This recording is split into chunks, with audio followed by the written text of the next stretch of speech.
오늘은 보안 전문가로 처음 취업할 때 가는 직업에 대해서 말씀드리도록 하겠습니다. 개발자도 프론트 개발자, 백엔드 개발자, 뭐 모바일 개발자, 그다음에 서버 개발자 등등등이 있는 것처럼 보안 전문가도 안에 들어가면 세부 직업들이 있어요. 그리고 이제 거기에 관련돼서 커리어 개발도 이루어지고 있고요. 이게 처음에 정할 때 그 직업을 택하면은 장기적인 주력 분야가 그쪽으로 바뀌게 되거든요. 그래서 첫 직업에 대해서 어느 정도 알고 준비하는 게 좋습니다. 왜냐하면은 대충 어중간하게 준비하면은 애매하게 직업을 가게 돼서 장기적으로 내 주력 분야가 그쪽으로 고정이 돼요. 근데 그게 내가 시장에 맞느냐 안 맞느냐 그 여부가 결정이 됩니다. 그래서 여러분들이 처음 취업할 때 택할 수 있는 직업들이 보통 이 6가지 정도가 전부입니다. 그럼 보안 솔루션 엔지니어라는 것도 있는데 그거는 엄밀히 말해서 네트워크 엔지니어들도 할 수 있고 사실 이거 하시는 분들이 한 번씩은 다 겪어보는 일들입니다. 그래서 굳이 따로 그걸 하진 않아요. 그리고 장기적으로 PM으로 올라가기에도 좀 애매하거든요. 그래서 저는 그쪽으로는 취업을 안 시키고 보통 취업을 시켰을 경우에도 1년에서 2년 정도 있다가 다른 쪽으로 전직을 학생들에게 권하는 편입니다. 그래서 직업을 우선 점검해 보면 방어 쪽에 있는 보안관제 그리고 공격적으로 이제 사전 취약점을 진단하는 모이해킹 보통 진단이라고 부르기도 해요. 사실은 이 서비스가 두 개 따로 나뉘어져 있어요. 그리고 컴플라이언스를 주로 보는 보안 컨설팅 그리고 이제 이것들을 모두 한 팀으로서 역량을 발휘하는 보안 담당자 그리고 보안 솔루션 자체를 개발하는 보안 개발자 그리고 흔히 보는 백신 그런 쪽에 보통 쓰는 악성 코드 분석가 이 정도로 좀 나뉩니다. 여기에 대해서 이제 각 직업의 세부적인 내용은 다른 이제 컨텐츠로 진행을 할 거고요. 이 정도 직업이 있다 정도만 알아두시면 되겠습니다. 그러면은 이 직업들을 알아두는 게 왜 중요하냐? 보통 자소서에 이런 걸 적게 되거든요. 해당 직무를 위해 어떤 노력을 했습니까? 업무상 강점, 그리고 입사 후 포부. 이건 무슨 뜻이냐면 이 직무에 핏이 맞는가 거기에 관련돼서 적으라는 내용이에요.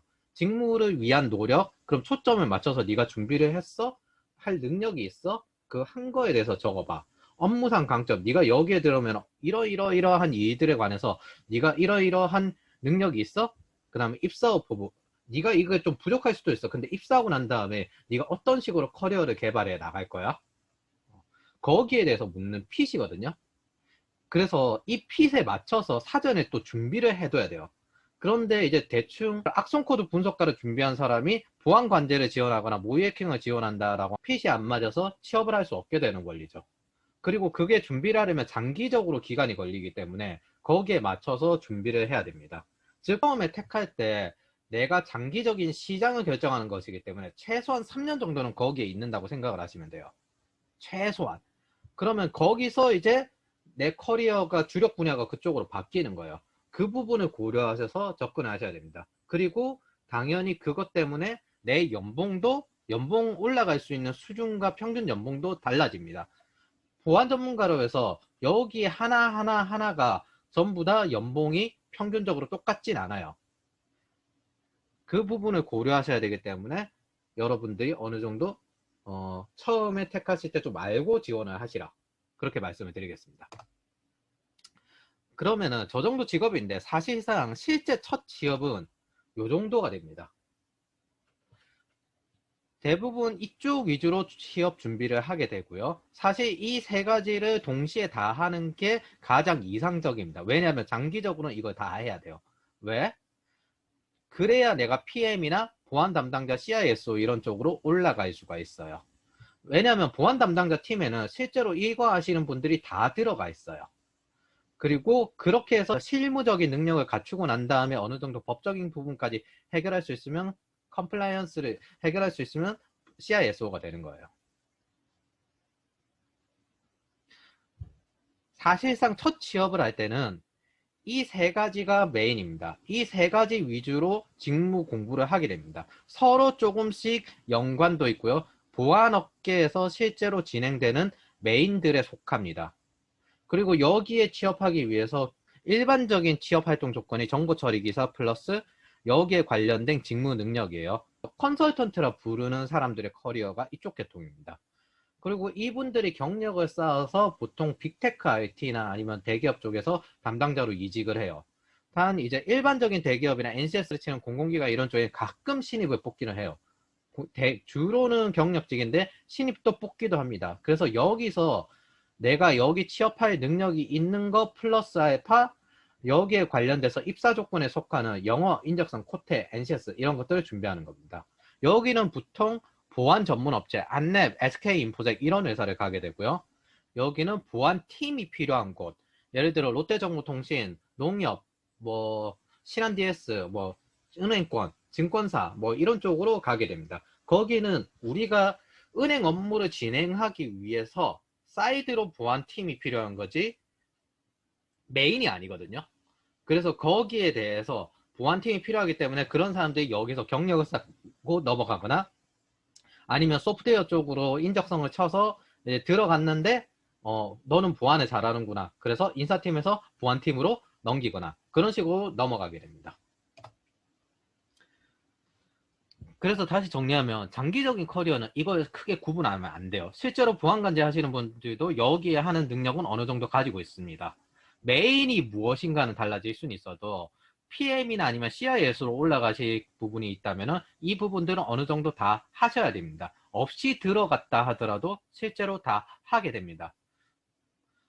그리고 가끔 이제 보안 솔루션 엔지니어가 있는데 저는 솔루션 엔지니어는 전문 업체에서는 안 보내는데 여기 담당자의 솔루션 엔지니어 담당이 있어요. 이런 경우에는 보냅니다. 보통 여기서 이직을 했을 때 항상 담당하는 솔루션이 하나씩 또 생기거든요. 그래서 그런 부분도 고려를 하셔야 돼요. 그러면 여기서 보안 개발자 악성 코드 분석가는 왜 없냐? 네, 그거에 대해서 우선 말씀드릴게요. 첫 번째는 애매해요. 입사하고 난 다음에 커리어 개발하기가 상당히 애매합니다. 그래서 저는 취업 컨설턴트나 커리어 컨설턴트 입장에서는 키우진 않아요. 자, 솔루션 개발자를 봅시다. 보통 보안 개발자 같은 경우는 보안 솔루션 개발자들이 많거든요. 보안 시스템 대화를 하시는 분들도 있어요. 금융권에 있으면서 이제 거기에다 보안까지 다 붙일 수 있는 시스템 개발, 플라이아이 같은 회사라든지 그런 것도 있는데 사실 그런 경우에는 굉장히 드물고 흔히 대부분 보안 개발자라면 사실 솔루션 개발자입니다. 리눅스 기반, 윈도우 기반, 맥OS 아니면 하드웨어가 있고 그 다음에 자바 기반으로 통합 플랫폼, 보안 관제 이제 솔루션 같은 경우 자바 기반으로 만들어지거든요. 보통 이쪽 개발자 같은 경우는 C, C++ 중시하고 커널 열심히 파고 그 다음에 보안 따로 공부하고 보통 이런 식으로 진행이 됩니다. 근데 이게 가성비가 안 나와요. 자, 이 빅테크 IT 기업에 못 갑니다. 이런데 절대 못 갑니다. 왜? 이쪽은 커널 파고 하는데 이쪽에서는 중요한 게 대용량 트래픽을 해결하는 게 목적이거든요. 그렇기 때문에 못 가요. 이게 시장을 봐야 되는데 시장은 웹, 모바일, 클라우드, 빅데이터 이런 영역이에요. 시대의 흐름과는 거리가 좀 있어요. 이게 사실 대용량의 경험이 중시되거든요. 그쪽이 돈을 더 많이 번다는 거예요. 시장의 크기가 저쪽이 훨씬 커요. 근데 빅테크 IT는 또 못 가요. 내가 여기서 처음에 시작을 하더라도 경력을 쌓아서 이직을 좋은데 해야지 못 가요. 그게 문제예요. 두 번째, 같은 C, C++ 공부하고 저런 데 가려면 서버 개발자 이런 거 하는 게 훨씬 낫지. 왜 저런 더 공부 많이 해야 되는 이런 걸 하느냐. 여기에 대한 가성비가 있습니다. 하다못해 같은 기반으로 뭐 좀 특수 분야를 간다 하더라도 금융, 의료 시스템, 제조업체 시스템 개발자 되는 게 훨씬 나아요. 왜? 이쪽도 나름대로의 보통 저런 걸 하는 이유는 내가 이 파트에 있으면 오래 일할 수 있다 이런 장점도 있거든요. 근데 여기는 또 각기 나뉘어져 있어서 또 이 파트에서는 돈을 더 많이 받으면서 꾸준히 일할 수 있어요. 그리고 자바 부분도 보면 같은 자바 공부하고 웹 개발자 되고 저기 빅테크 IT나 아니면 좀 더 연봉 많이 올릴 수 있는 이직 많이 할 수 있는 그런 곳을 가는 게 더 나아요. 그러면서도 공부하는 건 사실 보면 더 많이 해야 됩니다. 지금 유망하다는 IT 프로젝트가 많은 이런 부분이 아니라는 뜻이에요. 흔히 ICBM이라고 하고 AI, AR, VR 뭐 이렇게 말을 하거든요. 이런 것들에 대해서는 제가 나중에 다시 한번 컨텐츠를 올리도록 하겠습니다. 장기적으로는 연봉이 낮아요. 이직은 힘들어요. 공부 난이도는 매우 높아요. 이걸 왜 해요? 그래서 처음에 공부할 때 막 하고 그 다음에 주변 지인, 그 지인이 악성 코드 분석가나 아니면 뭐 보안 개발자나 이런 쪽에 있으면 그런 사람이 있으면 이제 거의 만나는 운이에요. 너 그래? 윈도우 커널을 열심히 파. 이렇게 되는 거예요. 그럼 그쪽 파트로 쭉 올라가는 거예요. 장기적으로 연봉이 낮아. 이직이 힘들어. 공부 난이도는 높아. 그러니까 굳이 할 필요가 없어요. 가성비가 안 나와요. 이게 추천하기도 되게 애매해요. 주변에 선배가 있어서 선배가 공짜로 가르쳐 줄게. 그러면 이제 그 선배가 이제 뭐 예를 들어 보안 개발자다. 야, 너는 보안을 하고 싶으면 열심히 윈도우 커널을 파. 이런 식으로 가게 되거든요. 악성 코드 분석을 하고 싶으면 야, 너 파이썬 하면서 역시 악성 코드 분석, 정적 분석, 동적 분석, 리버싱 핵심 원리 책 하나 던져주고 자, 이거 열심히 공부해보자. 그리고 모르는 거 있으면 언제든 물어보고 이런 식으로 가게 돼요. 그러면 이제 커리어가 그쪽으로 넘어가게 됩니다. 네. 이게 운빨이에요. 주변의 선배들이나 아니면 지인들 통해서 배우면 보통 운빨이 이렇게 됩니다. IT 취업 컨설턴트로는 도저히 커리어 개발 각이 안 나와요. 소프트웨어 개발 등급이라는 영역인데 그것도 사실 그 연봉이 통용되고 그 다음에 내가 C습, C사 이런 거 따가지고 자격증을 활용할 수 있는 기회를 얻는 거는 컨설팅 계열입니다. 근데 악성 코드 분석가가 가지고 있다고 해서 담당자로 넘어가? 뭐 이런 영역이 안 나오거든요. 그 장기적으로 연봉을 올리기가 되게 애매해져요. 그래서 그런 부분에 대해서 그냥 기본적으로 어느 정도 깔려있는 레일에서 너무 벗어나 있어요. IT 취업 컨설턴트, 커리어 컨설턴트 입장에서 도저히 커리어 개발 각이 안 나와요. 그래서 뭐 C습, C사 이런 거 보안 솔루션 엔지니어 분들도 따신 분들 많거든요. 근데 그분들이 뭐 담당자나 이런 쪽으로 활용하기가 되게 어려워요. 네트워크 엔지니어 분들도 되게 많아요. 근데 그게 보안 자격증이잖아요.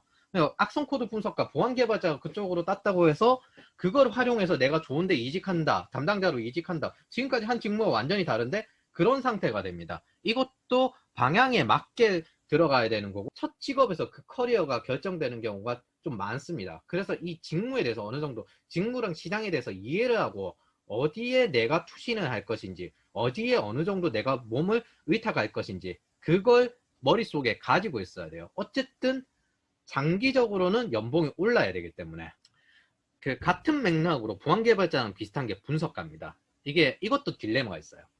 이게 첫째, 회사가 적습니다. 안랩, 하우리, 이스트 소프트 이 정도 말고는 기억이 안 나요. 세인트 시큐리티 이 정도 말고는 기억이 안 나요. 뭐 그 때때로는 번외로 굉장히 능력이 뛰어나면 이제 뭐 1억까지 주고 그런 경우도 있는데 이거를 메인으로 내가 채용 부분으로 노린다 하기에는 되게 어려워요. 두 번째, 평균 연봉이 적습니다. 그러니까 채용 실패 확률도 상당히 높은데 거기에 평균 연봉도 적어요.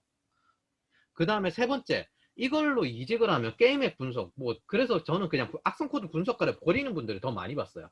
전직해서 보안 컨설팅 하거나 석사 나오고 난 다음에 담당자를 하거나, 뭐, 보통 석사 나오고 난 다음에 보안 컨설팅 담당자, 포렌식 이렇게 커리어를 바꿔버리거든요. 악성 코드 분석을 버려버리고.